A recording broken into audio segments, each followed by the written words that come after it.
Doctor Ambedkar Bharat संघ के संस्थापक अध्यक्ष डीपी भारती सर हमारे साथ हैं। जैसा कि आप सबको विदित है, अभी कुछ समय पहले सुप्रीम कोर्ट द्वारा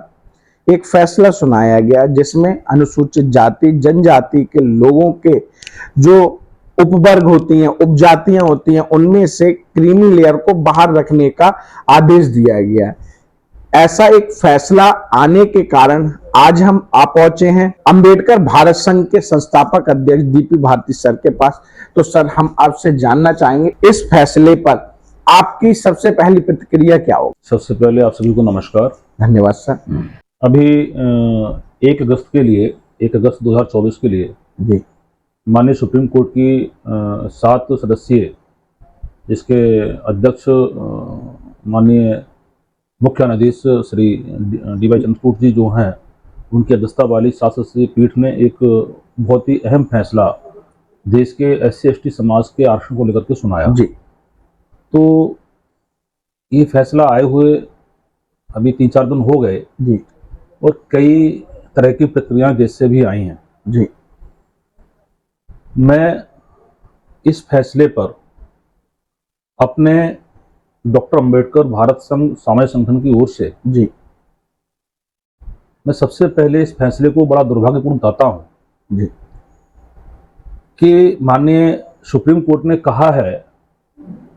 कि देश के अंदर अनुसूचित जाति जनजाति समाज को मिलने वाले आरक्षण की एक तरह से समीक्षा हो जी और जिन लोगों के लिए अब तक इस आरक्षण का लाभ मिल चुका है जी उन लोगों के लिए आरक्षण से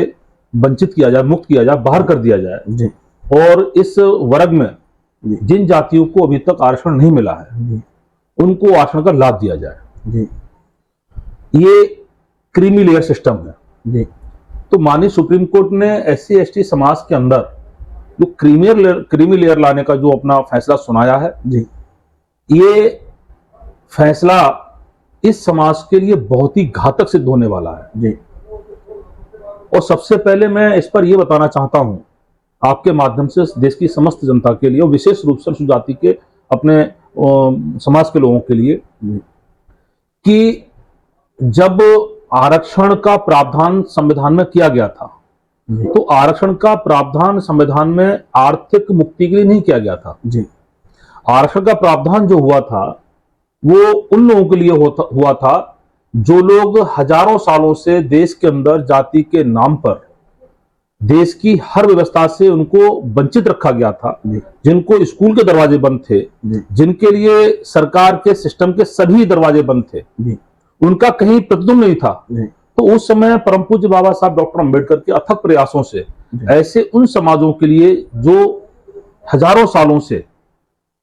जो वंचित वर्ग था उनके लिए सिस्टम के हर स्तर पर उनका प्रतिनिधित्व हो, इसके लिए आरक्षण की व्यवस्था की गई थी, ना कि आर्थिक मुक्ति के लिए की गई थी। जी।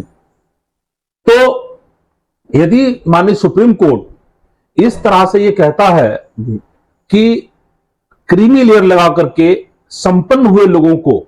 इससे बाहर किया जाए,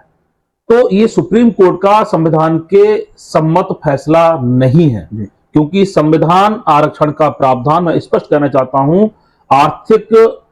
गरीबी हटाने के लिए नहीं है, बल्कि इन वर्गों को, वंचित वर्गों को सिस्टम के सभी पदों पर, सभी दरवाजों पर पहुंचाने का, उनको प्रतिनिधित्व देने का ये एक इसका आधार है, माध्यम है ना गरीबी हटाने का है। यदि गरीबी हटाने का रहा होता तो आज मैं कहना चाहता हूं कि देश की आजादी के बाद अनुसूचित जाति जनजाति के लोग देश के विभिन्न पदों पर, देश के शीर्ष पदों पर, विभिन्न, चाहे वो सरकार के हैं चाहे प्रशासन के हैं, है ना, विभिन्न पदों पर इस वर्ग के लोग पहुंच चुके हैं, आर्थिक रूप से बहुत लोग संपन्न हो चुके हैं, लेकिन फिर भी अभी हम देखने में आता है कि ऐसे बहुत बड़े बड़े पदासीन लोगों के साथ, आर्थिक रूप से संपन्न लोगों के साथ आज भी जाति के नाम पर उनके साथ भेदभाव होता है, जाति के नाम पर वो कलंकित होते हैं। और यदि कोई गैर शेड्यूल कास्ट का व्यक्ति है, वो भले वो गरीब है, उसको फिर भी सम्मान हम होता हुआ देखते हैं। तो ये जो सुप्रीम कोर्ट ने कहा है कि क्रीमी लेयर लगा करके हम इनको इससे मुक्त करेंगे और वंचित जो लाभ नहीं ले पाए उनको मौका देंगे, तो ये गरीबी हटाने का नहीं है, ये प्रतिनिधित्व देने का है। इससे एक सबसे बड़ा नुकसान क्या होगा, यदि इस तरह का कानून लागू कर दिया गया तो इस शेड्यूल कास्ट वर्ग में बहुत बड़ी आपस में फूट पड़ेगी, आपस में विघटन होगा, इन जातियों को लोग एक दूसरे का विरोधी मानना शुरू कर देंगे। तो और दूसरा नुकसान यह होगा कि जो 21% आरक्षण संविधान इन वर्गों को देता है एससी समाज के लिए, इसमें जो कहा है सुप्रीम कोर्ट ने कि इस आरक्षण का लाभ कुछ खास जाति या कुछ खास लोगों को मिला है। तो मैं ये कहना चाहता हूं कि सुप्रीम कोर्ट ने जो खास वर्ग जाति को लेकर टिप्पणी करके उनको इससे वंचित करने का अपना फैसला दिया है, और जिनको लाभ नहीं मिला है उनको लाभ का अवसर देने का अपना फैसला दिया है। अगर ये नियम लागू हो गया तो 21% आरक्षण से पूरा का पूरा अनुसूचित जाति जनजाति समाज मुक्त हो जाएगा। क्यों मुक्त हो जाएगा? कि जो लोग अब तक जागरूक हुए हैं, जो लोग शिक्षा की तरफ आगे बढ़े हैं, जिन्होंने शिक्षा का महत्व को समझा है, वही लोग आरक्षण की, जैसे कहीं नौकरी आती है तो नौकरी के लिए पात्रता की आवश्यकता पड़ती है, तो उसमें जब शिक्षित लोग ही, उसमें जो सक्षम लोग हो पाए हैं, वो शिक्षित और सक्षम लोग उसमें पात्रता के आधार पर उसमें आवेदन के योग्य बन पाते हैं। यदि ऐसे सक्षम और शिक्षित लोगों के लिए माननीय न्यायालय इनको वंचित कर देगा, और जो लोग अभी पात्र नहीं हो पाए, शिक्षित नहीं हो पाए हैं, उनको अवसर देगा, तो जब कोई वैकेंसी आएगी तो जो पात्र लोग थे वो तो वंचित कर दिए गए, जो अहर्ता रखते हैं, योग्यता रखते हैं, वो तो आपने वंचित कर दिए, और जो बेचारे अभी तक पात्र योग्यता ही नहीं ले पाए, शिक्षित ही नहीं हो पाए, आपने उनको अवसर दे दिया, तो वो अशिक्षित होने के नाते या अपात्र होने के नाते वो वहां पर अप्लाई नहीं कर पाएगा। जो पात्र थे उनको आपने वंचित कर दिया। इस प्रकार से टोटल पूरा समाज ये जो है इस आरक्षण के वर्ग से लाभ लेने से ये इस वंचित रह जाएगा। तो यहां पर सिवाय नुकसान के कुछ नहीं है। और यदि मैं कहना चाहता हूं माननीय सुप्रीम कोर्ट के लिए कि यदि आपको अनुसूचित जाति की इन जातियों की चिंता करनी है कि जो अभी तक आरक्षण के लाभ को नहीं ले पाई हैं, तो आप उनको इसमें उपवर्गीकरण करा करके इसका आप उनको लाभ भी दे सकते हैं। चिंता अगर करनी है, अगर आप सुप्रीम कोर्ट को सहानुभूति है समाज से, इन लोगों से, तो इस चीज की सुप्रीम कोर्ट जांच कराए कि आखिर आजादी के 70-75 साल के बाद भी इस वर्ग में ऐसी कुछ जातियां क्यों हैं जो अभी तक इसका आरक्षण का लाभ क्यों नहीं ले पाए। क्यों, ये आप समझ सकते हैं, जब कहीं वैकेंसी निकलती है, संविधान में जब प्रावधान किया गया कि इन जातियों को, ऐसी जातियों को जो वंचित रही है, इनको आरक्षण का लाभ दिया जाएगा, तो जब कहीं पर भी कोई भी स्कूल खुला, कोई भी वैकेंसी आई, तो सभी जातियों के लोगों के लिए बराबर पढ़ने का अवसर मिला, सभी जातियों के लिए अपनी नौकरी का आवेदन करने का अवसर मिला। तो किसी ने तो उनको रोका नहीं, किसी जाति विशेष के लोगों ने, संपन्न हो गए लोगों ने तुमको रोका नहीं कि तुम पढ़ने मत आओ, तुम इसमें आवेदन मत करो। भाई पढ़ने का मौका सबको था। तो सुप्रीम कोर्ट यदि कोई सहानुभूति रखता है ऐसे लोगों के साथ, तो इस चीज का संज्ञान ले और इस चीज की वो जांच कराए कि किन कारणों से ये वर्ग अभी भी अपने आरक्षण का लाभ क्यों नहीं ले पाया है। तो निश्चित रूप से इसमें निकल के आएगा कि ये वह लोग हमारे हैं, सुजाति की वह लोग हैं जो अभी भी जागरूक नहीं हो पाए हैं, जिन्हें अभी शिक्षा की प्रेरणा नहीं है, जो अभी भी बहुत गरीब हैं, या सरकारों ने अभी तक इनके लिए शिक्षा के लिए प्रेरित नहीं किया है, और इस कारण से वह अभी तक अहर नहीं हो पाए हैं कि कहीं पर भी वो आवेदन कर सकें। तो माननीय सुप्रीम कोर्ट अगर सहानुभूति रखते हैं इनके प्रति, तो मेरा सुप्रीम कोर्ट से यह निवेदन है कि आप इस वर्ग को बांटने की बजाय इस वर्ग में जो लोग अभी तक इसमें वंचित हैं, उन किस कारण से वो वंचित है, उस कारण का निवारण करते हुए उनको शिक्षा का, उनको द्वार खोला जाए, उनको शिक्षा सुलभ दी जाए, सरल की जाए, उनको निःशुल्क शिक्षा दी जाए, और एक विशेष अभियान चला करके उनको पढ़ाई करने का उनको मौका प्रेरित किया जाए ताकि ये पढ़ पाए, और पढ़ने के बाद ये भी औरों की तरह वहां पर योग्यता के आधार पर अपना प्रवेश कर सके। अन्यथा इसका क्या दुष्परिणाम होगा कि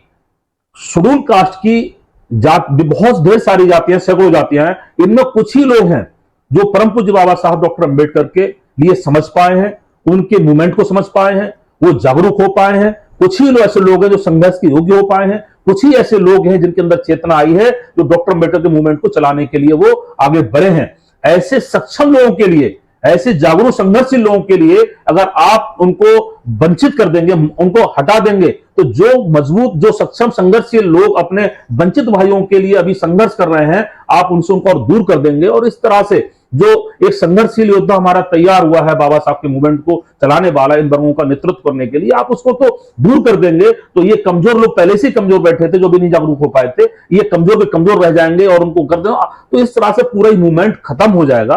तो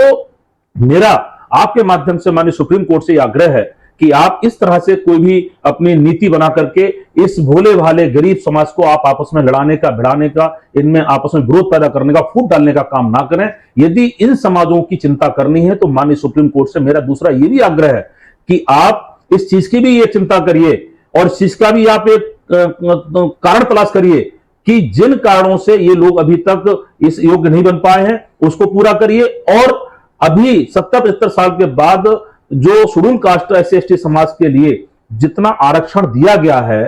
वो आरक्षण आज तक पूरा क्यों नहीं हुआ है। अभी हर डिपार्टमेंट में लाखों की संख्या में बैकलॉग कोटा पूरा पड़ा हुआ है। तो माननीय सुप्रीम कोर्ट अगर इन लोगों का भला करना चाहते हैं तो हमारा बैकलॉग कोटा पूरा कराएं और इनका आरक्षण को हर डिपार्टमेंट में सख्ती से पालन कराने का निर्देश पारित करें। अन्यथा यदि आप इनके लिए आपस में ऐसा कर देंगे, इनको योग्य शिक्षित नहीं बनाएंगे, इनको शिक्षा का दरवाजा नहीं खोलेंगे, इनको शिक्षा का जागरूक नहीं करेंगे, इनके लिए शिक्षा के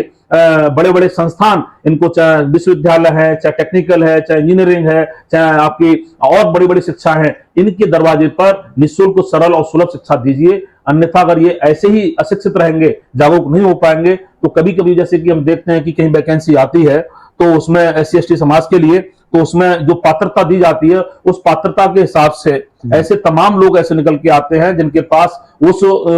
सर्विस के हिसाब से कोई डिग्री या उनके पास योग्यता नहीं है, तो जिस कारण से वो अहर्ता ना होने के कारण से वो आवेदन नहीं हो पाता और वो रिक्तियां रह जाती हैं, जगह खाली रह जाती है। तो इस प्रकार से यदि ये आ गया फैसला तो ये 100% जो समाज शेड्यूल कास्ट का SC/ST समाज ये आरक्षण से वंचित हो जाएगा। और जैसे बाबा साहब डॉक्टर अम्बेडकर के द्वारा दिए गए जो आरक्षण के व्यवस्था से पहले जिस समाज की जो स्थिति थी ये कहीं पर भी ये भागीदारी इसकी नहीं होती थी, धीरे धीरे करके ये पूरे सिस्टम से भागीदारी से मुक्त हो जाएगा। तो मेरा सुप्रीम कोर्ट से ये माननीय सुप्रीम कोर्ट से पुनः आग्रह है कि आप अपने इस फैसले पर पुनर्विचार करिए और इस समाज को आपस में बांट करके लड़ाने का काम ना करें। यदि इन गरीब लोगों की आपको चिंता है तो इनके लिए स्पेशल इनके लिए शिक्षा अभियान चला करके इनको शिक्षित बनाने का काम करें और इनके आरक्षण कोटा को एक अभियान के तहत पूरा कराने का काम करें, तब इनका भला होगा। इतना मेरा आपके इस विषय पर कहना था। धन्यवाद सर, आपने हमें समय दिया।